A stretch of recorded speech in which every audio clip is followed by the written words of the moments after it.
요한복음 20장 17절에 이렇게 말씀하셨습니다. 내가 내 아버지 곧 너희 아버지에게로 올라간다.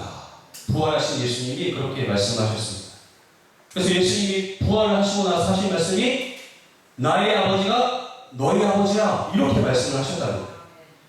그래서 이것을 통해 우리가 알 수 있는 것은 뭐냐면, 예수님이 이 땅에 오신 중요한 목적은 하나님 아버지가 우리 아버지 되게 하시기 위해서 이 땅에 오셨다는 것입니다. 아멘. 십자가에 죽고 부활하셨다는 것입니다.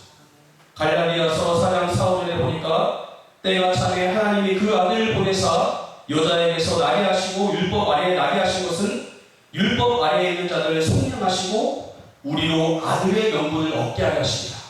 하나님의 아들이 십자가에서 피 흘리심으로 우리를 구원하신 것은 하나님이 우리의 아버지 되게 하기 위함이다. 성경은 말씀을 하고 있습니다.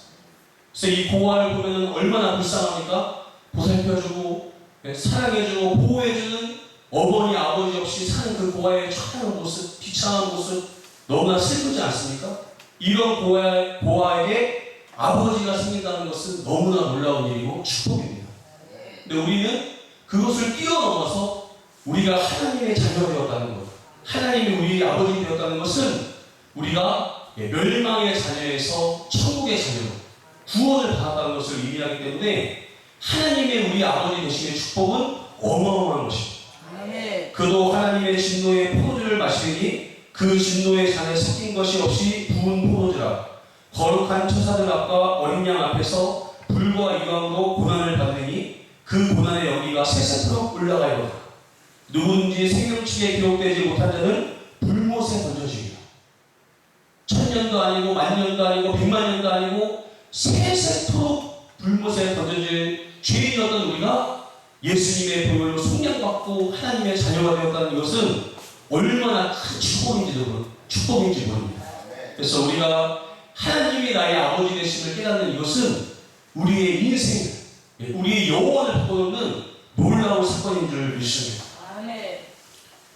오늘 본문에 보시면 하나님을 아빠, 아버지라고 했어요. 어린 자녀가 아버지를 부를 때 친근하게 부르는 그 표현, 아빠. 아빠 나 배고파 짜장면 사줘. 아빠 나 용돈 좀 줘. 아빠 나 여기 다쳤어 약 좀 발라줘. 허물없이 부르는 그 아빠라는 그 표현. 우리가 정말 하나님이 어떤 분이신지 안다면 우리도 하나님을 아빠라고 부를 수 있을 것입니다. 마치 어린아이가 아빠 하면서 그 아버지에게 안기듯이 우리도 오늘 말씀을 통해서 하나님이 어떤 분이신지 안다면 하나님 아버지께 안기게 될 줄 믿습니다. 첫 번째로 하나님은 정말 리얼 우리의 아버지라는 것입니다. 성경은 첫 번째로 하나님께서 만유의 아버지라고 말씀하고 있습니다. 이것은 구원에 관해서 아버지라는 것이 아니고 창조에 있어서 아버지라는 것은 무엇입니까? 그 존재의 근원이잖아요. 그래서 이 하나님을 창조에 있어서 만유의 아버지다 이렇게 말씀을 하고 있습니다. 에베소서 4장 6절에 보니까 하나님도 한 분이시니 곧 만유의 아버지시다. 만유에 계시고 만유를 통일하시고 만유 가운데 계시도다. 히브리서 3장 4절에 집마다 지은 이가 있으니 만물을 지으신 이는 하나님이시다. 또 제가 이 관련된 아주 재밌는 말씀을 읽어드릴게요. 하나님은 믿는 자의 아버지인 줄 알았더니 글쎄 보니까 성경을 보니까 하나님이 까마귀 새끼의 아버지라는 것입니다. 6기 38장 41절에 보면은 까마귀 새끼가 하나님을 향하여 부르짖으며 먹을 것이 없어서 허우적거릴 때에 그것을 위하여 먹이를 마련한 이가 누구냐? 하나님이 까마귀 새끼를 위하여서 먹이를 마련해 주신다는 거예요. 시편 104편 21절에 젊은 사자들은 그들의 먹이를 쫓아 부르짖으며 그들의 먹이를 하나님께 구하라. 우리는 주님 앞에 구할 때 주여 삼천이라고 부르짖지만은 젊은 사자들은 먹이를 쫓아서 하나님 앞에 부르짖는다고 성경이 그렇게 말씀을 하고 있습니다. 물론 사자들이 정말 하나님께 기도를 하는 것은 아니겠지만은 하나님이 그렇게 만물을 돌보시는 만유의 아버지라는 거예요. 만유를 돌봐주시는 창조주 아버지 하나님이시라는 것입니다. 모든 사람이 눈이 주를 앙망하오니 주는 때를 따라 그들에게 먹을 것을 주시며 손을 펴사 모든 생물의 소원을 만족하게 하시나이다.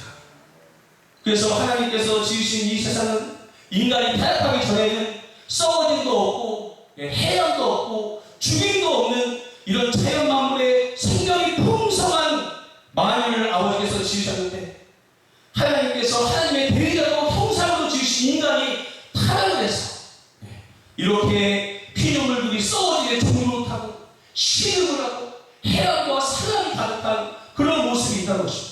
그렇지만 때가 돼서 하나님이 이 만유를 회복하실 때가 오면은 이사야서 11장 6절에서 9절에 보면, 그때 이리가 어린 양과 함께 살며 표범이 어린 염소와 함께 누우며 송아지와 어린 사자와 살찐 짐승이 함께 있어 어린아이에게 끌리며 암소와 곰이 함께 먹으며 그것들의 새끼가 함께 엎드리며 사자가 소처럼 풀을 먹을 것이며 젖먹는 아이가 복사의 구멍에서 장난하며 젖된 어린아이가 복사의 굴에 손을 넣을 것이다.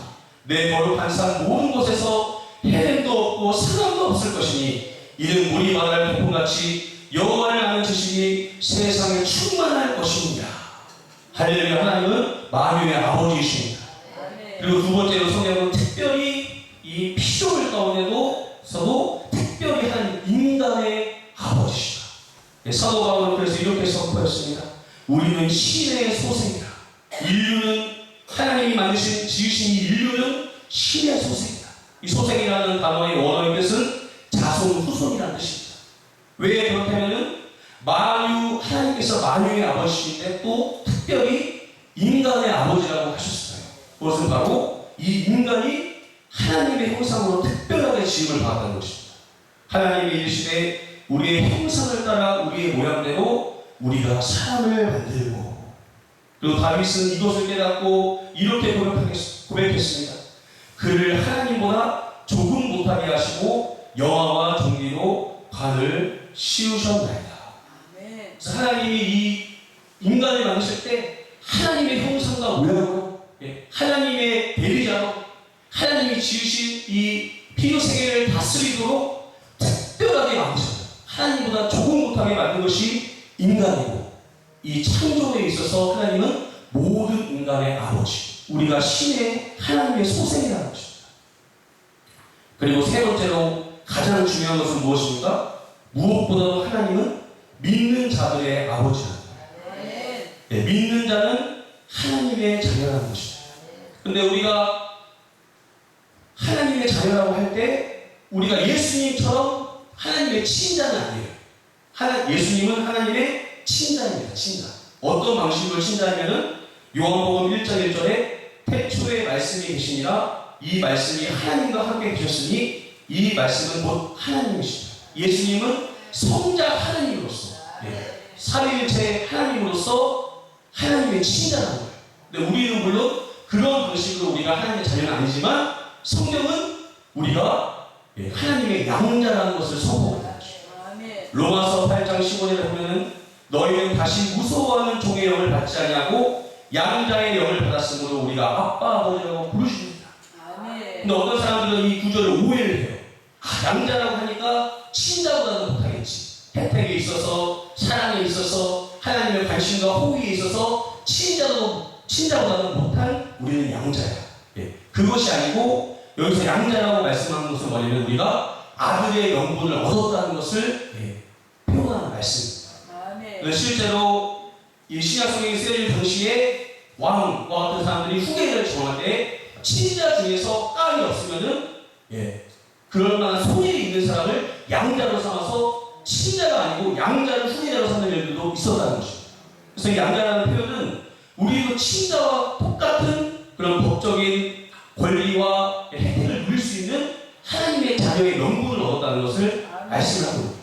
그러니까 우리는 하나님의 자녀가 원래는 아니었는데 입양이 돼서 하나님의 자녀가 되었다는 것을 표현한 말씀입니다.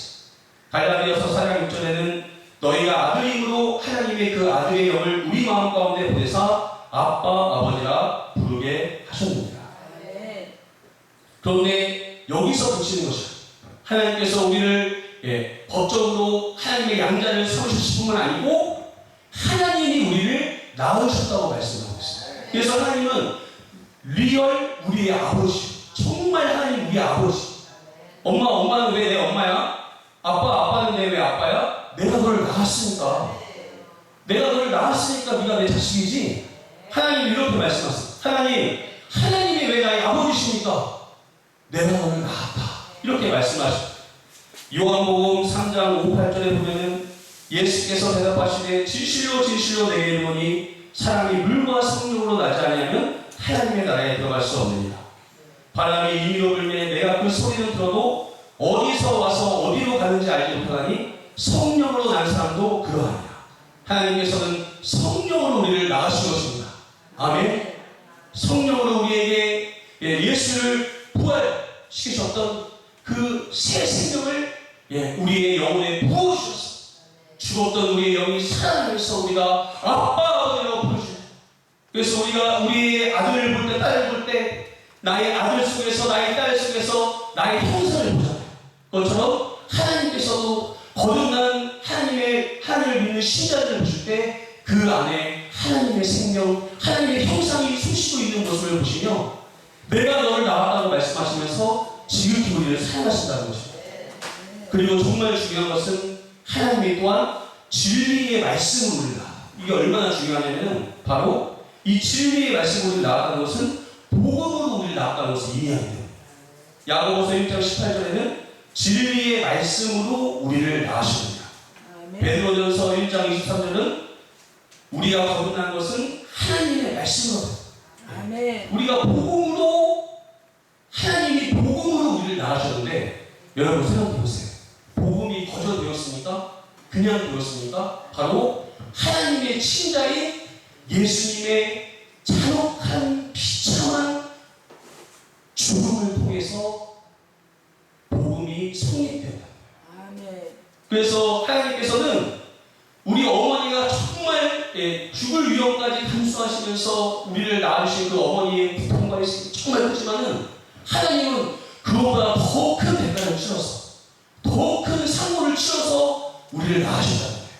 그 상고는 바로 십자가의 해산의 부분인 줄 믿습니다.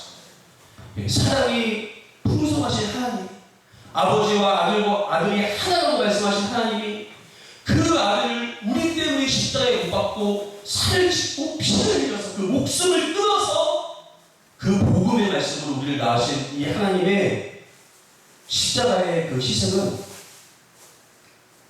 바로 하나님께서 그 십자가의 희생을 통해서 십자가의 상고를 통해서 우리를 낳으셨다.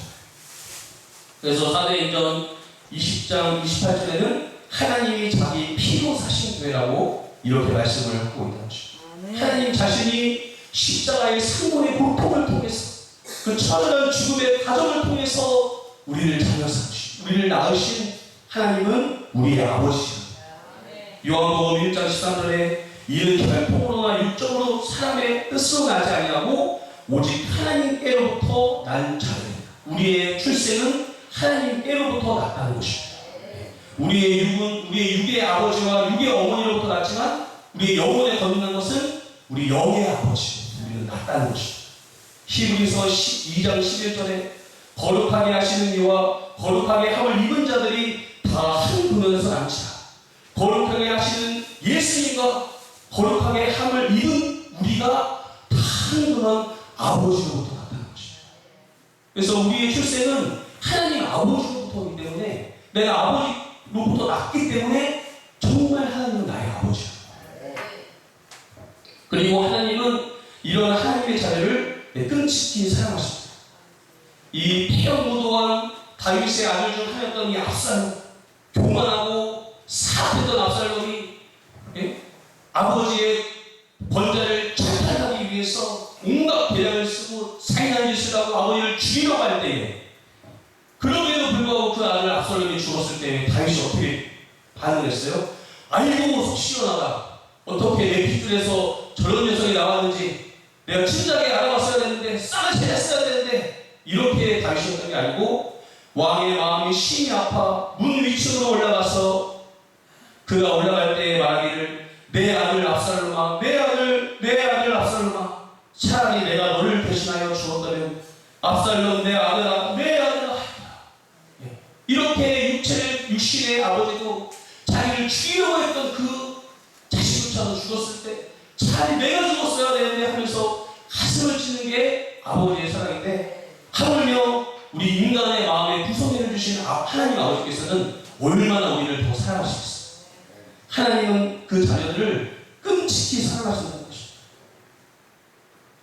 우리 세상의 아버지들, 육신의 아버지들은 처음부터 다 그 배우자를 만날 때, 남편을 만날 때, 아내를 만날 때, 야, 내가 이 아내를 만나면 이런 아들을 낳겠구나. 내가 아들을 낳으려고 결혼해야지. 그게 아니고 아내를 사랑해서 결혼하는 거예요. 목적이 아내였던 거예요. 그리고 결혼 생활 속에서 자연스럽게 자녀가 태어나고, 자녀가 태어나고 나니까 그 자녀를 사랑하는 것입니다. 그런데 영의 아버지이신 하나님께서는 그게 아니에요. 하나님은 배우자가 없습니다. 배우자가 없고, 하나님은 애초에 죄인 우리를 보시고, 하나님이 너무너무 긍휼히 여기시고, 지옥불로 떨어져가는 우리를 너무너무 안타깝게 여기시고, 너무너무 사랑하셔서 우리를 하나님의 자녀 삼기 위해서 하나님은 아버지가 되신다. 아멘. 그래서 하나님은 애초의 목적이 우리를 하나님의 자녀 삼으시는 것을 하나님은 갈망하신다.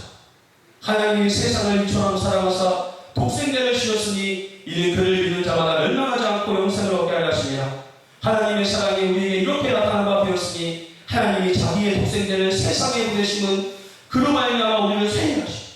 여러분 보세요.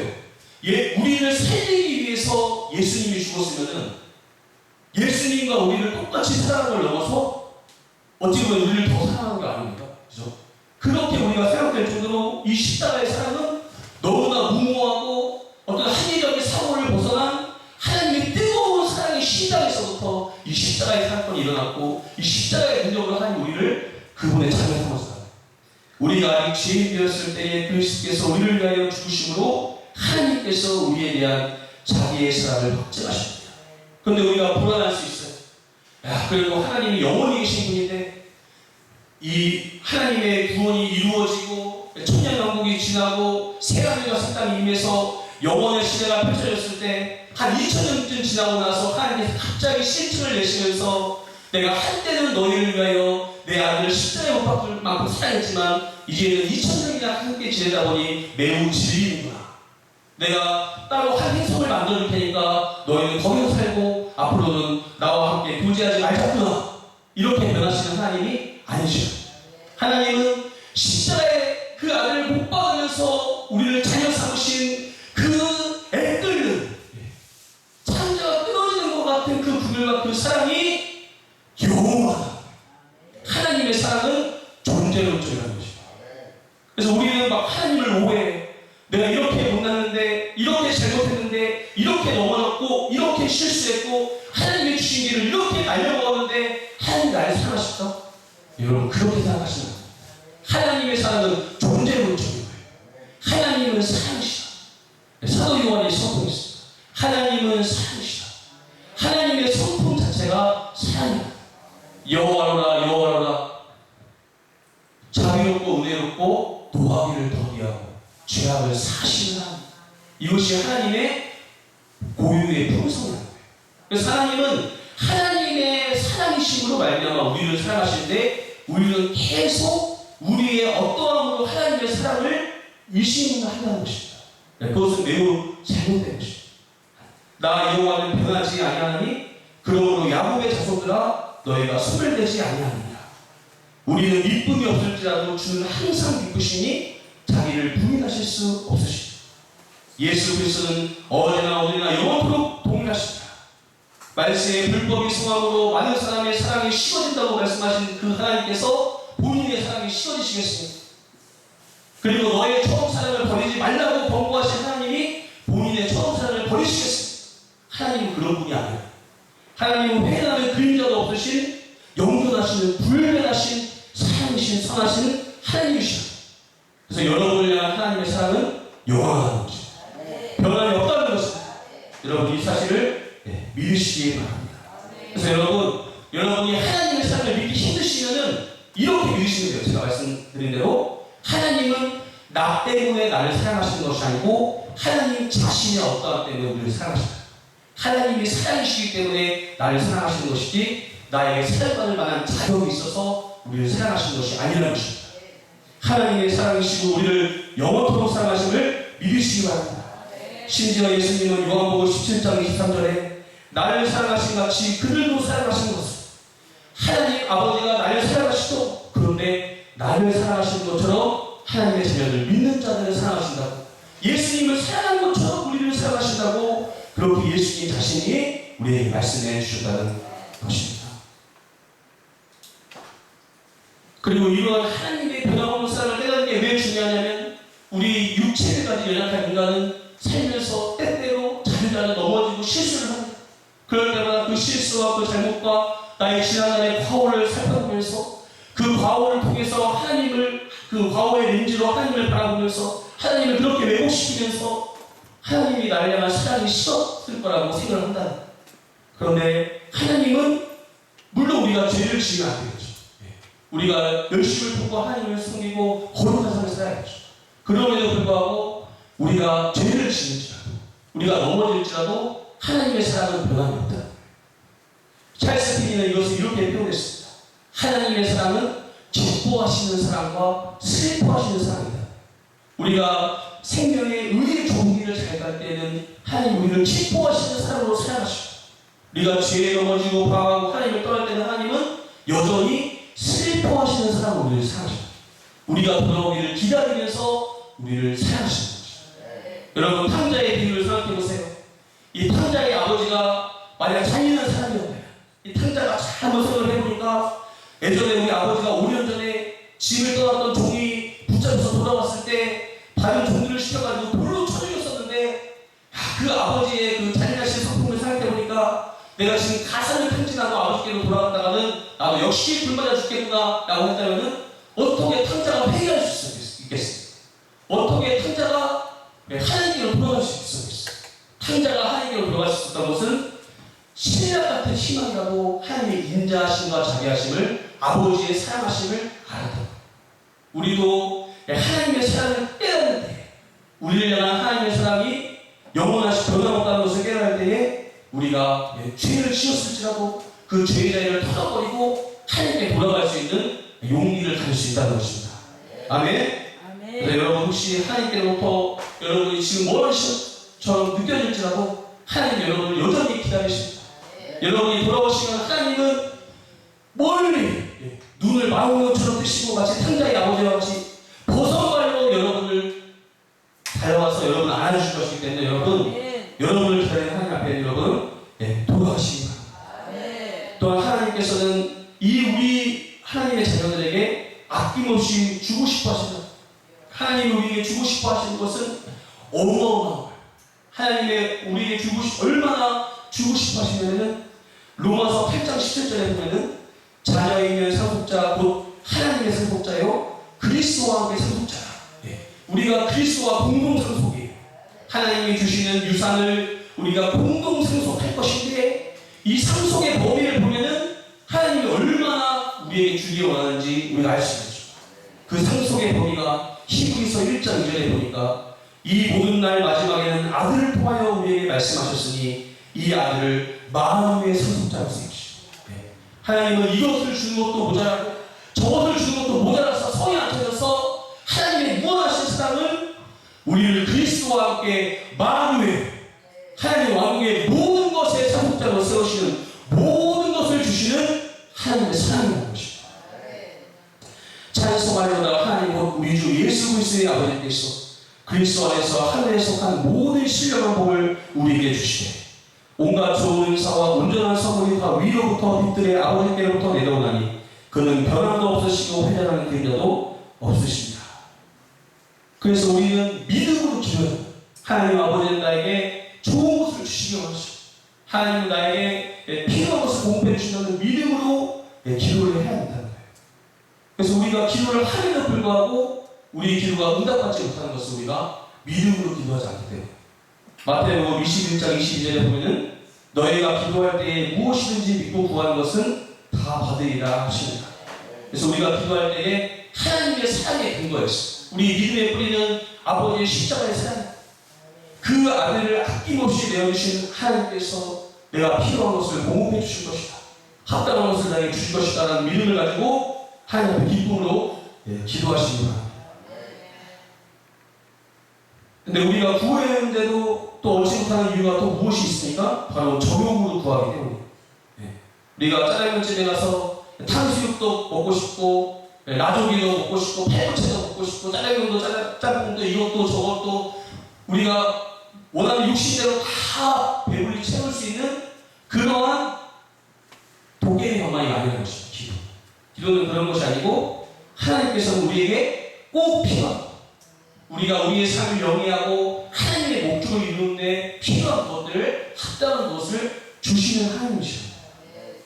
그래서 요한일서 5장 14절에 그를 향하여 우리가 가진 바 담대함이 이것이니 그의 뜻대로 무엇을 구하면 들으시리라. 이렇게 말씀을 하고 있는 것입니다. 그래서 우리 크리스천들 가운데 안타깝게 일어나는 기도의 악순환이 무엇이냐면은 구하는데 믿음으로 구하지 않는 거예요. 안 믿고 열심히 기도하고요. 그러니까 하나님의 사랑을 확실하지 못하기 때문에 하나님이 어쩌면 주기 싫을지도 몰라요. 확실하지 못하고 기도하기 때문에 불신으로 기도하고 그리고 정욕으로 기도한다는 거예요. 그러면은 하나님께서는 하나님의 말씀의 법에 믿음으로 기도할 때 주신다고 말씀하셨고 또 하나님의 뜻에 따라서 하나님께서 좋은 것 그러니까 우리가 볼 때 좋은 것이 아니고 마치 우리가 초등학생 아이에게 사시미 칼을 사주지 않는 것처럼 우리가 볼 때 좋은 것이 아니고 하나님이 보실 때 좋은 것을 하나님이 주시기 때문에 우리의 기도가 응답되지 않는데 그 기도가 응답되지 않음으로 말미암아서 또 우리의 믿음이 더 허물어지는 것입니다. 허물어져서 나중에는 기도 자체를 아예 하지 않는 기도하면서도 형식적으로 기도하고 기대 자체를 하지 않는 그런 기도의 악순환이 일어난다. 그럼 우리가 어떻게 해야 돼요? 이런 우리의 믿음을 보존하고 바른 믿음으로 기도하면 역사가 일어나는 것이죠. 그래서 하나님께서는 하나님이 거절하실 수도 있지만 그 거절한 것은 아까워서 거절하시는 게 아니고 나의 가장 좋은 것, 합당한 것이 무엇인지 알기 때문에 하나님은 합당한 것을 나에게 주실 것이다. 그리고 믿음으로 하나님 나를 사랑하시기 때문에 합당한 그것은 반드시 주실 것이다라는 믿음으로 기도하면은 우리가 받은 믿음으로 기도하면 반드시 그 기도가 응답된다는 것이죠. 그래서 우리가 이것을 쉽게 이해할 수 있는 것은 정말 어린 자녀를 키우는 그 아버지를 떠올려보세요. 어머니를 떠올려보세요. 아무거나 분별 없이 주는 게 아니고 이 자녀에게 꼭 필요하고 합당한 것을 반드시 저희는 공급해주는 아버지께서는 공급해 주신다는 것입니다. 그리고 여기서 한 가지 더 말씀드린다면 다니엘이 21일 동안 기도를 할 때에 하나님께서 그 기도를 합당히 여기시고 바로 응답을 하셨지만은 그 응답을 보낸 천사를 바사와 왕국의 군주라고 하는 악한 영이 막아서 그 기도가 지연이 되었던 적이 있습니다. 그래서 우리는 이 악한 영들은 어떤 일을 하냐면은 그 기도를 방해하고 기도의 응답을 지연시켜서 하나님은 너의 기도에 응답하지 않아. 하나님은 너에게 관심이 없어. 하나님은 너에게 주시지 않으라는 잘못된 믿음을 또 심어줍니다. 그래서 우리는 그럴 때 기도의 응답이 지연되는 것 같고 더딜 때에 낙담하고 우리의 믿음, 기도의 믿음을 버릴 것이 아니고 낙심하지 말고 기도하라는 예수님의 말씀처럼 우리가 다니엘과 같이 이 기도를 통해서 하나님의 응답이 임할 때까지 우리가 믿음으로 인내하며 부르짖어야 될 줄 믿습니다. 아멘. 반드시 시간은 걸릴 수 있고 과정은 있을 수 있지만 반드시 하나님이 응답해 주시는 줄 믿습니다. 아멘. 그리고 하나님의 아버지의 사랑을 받은 자녀도 비로소 하나님을 사랑하시더라고요. 여러분 생각해보세요. 어머니가 자녀를 낳았어요. 어린 아들을 낳아가지고 자, 잘 들어. 내가 너에게 첫째 이름을 준다. 내가 살을 찢고 피를 흘려서 내가 산부인과에서 너무너무 힘들게 너를 낳았어. 그러니까 너에게 주는 첫째 계명은 너는 너의 엄마를 세상에서 제일 사랑해야 돼. 알았지? 이렇게 첫째 계명을 딱 주고 너 앞으로 결단해. 하나님이 나를 사랑해야 돼 하고 고아원에 맡겨버린 거예요. 그러면 그 아들이 어머니를 사랑할 수 있겠어요? 없다. 그것처럼 내가 마음과 목숨과 뜻과 힘을 다해 하나님을 사랑해야 되는데 하나님을 사랑해야 되는데 결단하고 결심해도 되어지지 않는다. 그러면은 우리가 어떻게 하면 정말 예수님이 말씀하신 가장 중요한 그 우선순위 한 가지 하나님을 사랑할 수 있는가? 우리가 이러한 하나님의 사랑을 깨닫을 때에 가능한 것입니다. 요한일서 4장 19절에 보면은 우리가 사랑하면 그가 먼저 우리를 사랑하셨습니다. 그래서 여러분 우리가 하나님을 사랑할 때 이 험한 세상을 살아가면서 상처 많이 받은 그 신념을 가지고 억울함을 겪은 그 신념을 가지고 하나님을 사랑하기가 너무 힘듭니다. 그럴 때 여러분의 영혼의 그 친정이 어디입니까? 무한한 사랑의 그 사랑의 증거가 바로 예수님의 십자가.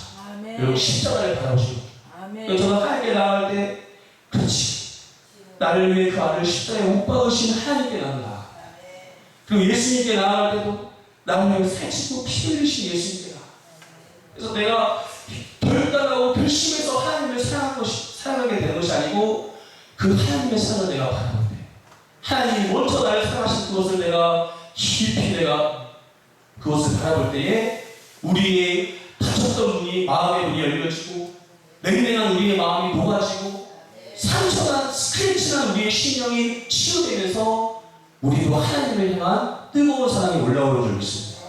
이렇게 우리가 하나님의 아버지 되신 아버지의 사랑을 깨닫는 게 중요하다. 첫째 계명을 첫째 자리에 갈 수 있게 하는 것은 십자가의 능력입니다. 그리고 마지막으로 자녀가 아버지를 닮듯이 우리도 하나님 아버지를 닮아가야 된다는 것입니다. 예수님께서는 이렇게 말씀하셨습니다.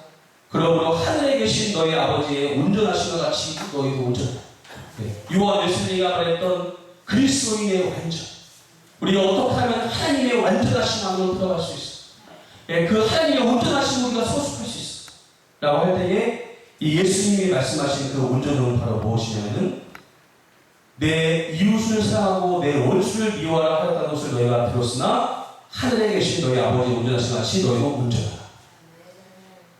그 해를 악인과 선인에게 비추시며 비를 이로운 자와 불의한 자에게 내려주시냐. 그래서 우리가 이 하나님의 사랑을 깨닫고 하나님처럼 내가 하나님이 나를 사랑하신 것처럼 하나님을 사랑하고 서로 사랑하고 더 우리의 사랑이 성장해서 우리 악인과 원수까지도 용서하고 사랑할 수 있는 그것이 그리스도인이 이루어야 할 그리스도인의 완전이라는 것입니다. 우리가 들어가야 할 하나님의 완전하심이다.